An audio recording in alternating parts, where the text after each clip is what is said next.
બ્રિજમાં આગળ વાત કરીએ તો રાજ્યવ્યાપી હેલ્મેટ ડ્રાઈવ દરમિયાન 5123 સરકારી અધિકારીઓ અને સાથે જ કર્મચારીઓ નિયમ ભંગ કરતા ઝડપી પાડવામાં આવ્યા છે। તેમની પાસેથી રૂપિયા 16.58 લાખનો દંડ વસૂલ કરવામાં આવ્યો છે।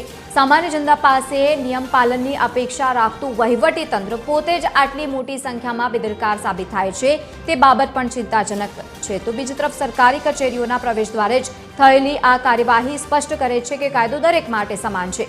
અધિકારીઓની આવી નિરસ્તા સમાજ માટે નકારાત્મક સંદેશ આપે છે। તેઓએ માત્ર દંડથી બચવા નહીં પણ એક આદર્શ નાગરિક તરીકે પોતાની સુરક્ષા માટે હેલ્મેટ અવશ્ય પહેરવું જોઈએ। ઉલ્લેખનીય છે કે હેલ્મેટ ડ્રાઈવમાં રાજ્યભરમાંથી 5 કરોડથી વધુનો દંડ વસૂલાયો છે।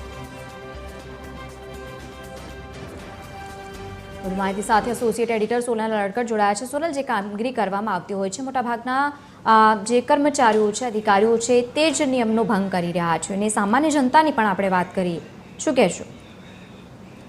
જી, માર્ગ અકસ્માતોમાં જે જીવ ગુમાવાઈ રહ્યા છે તેના સંદર્ભમાં ખાસ તો ડીજીપી તરફથી અને ખાસ તો પોલીસ ડ્રાઈવ ખાસ કરવામાં આવી હતી।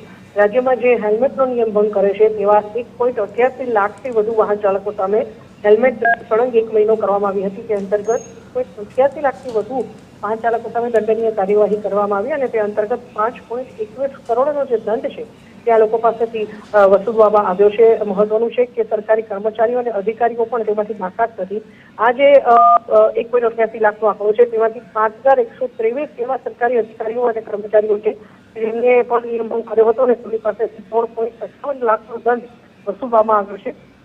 મહત્વનું છે કે નવનિયુક્ત ડીજીપી જીએસ મલિક તરફથી વાતની સ્પષ્ટતા કરવામાં આવી છે કે આ જે સમગ્ર હેલ્મેટ ડ્રાઈવ કરવામાં આવી તેમાં દંડ વસૂલવો એ એકમાત્ર લક્ષ્ય નથી, પરંતુ નાગરિકોની જિંદગી બચાવવી એ એમનો સંકલ્પ છે અને તે અંતર્ગત જે ડ્રાઈવ છે તે કરવામાં આવી છે। બિલકુલ, આભાર સમગ્ર માહિતી સાથે જોડાવા બદલ।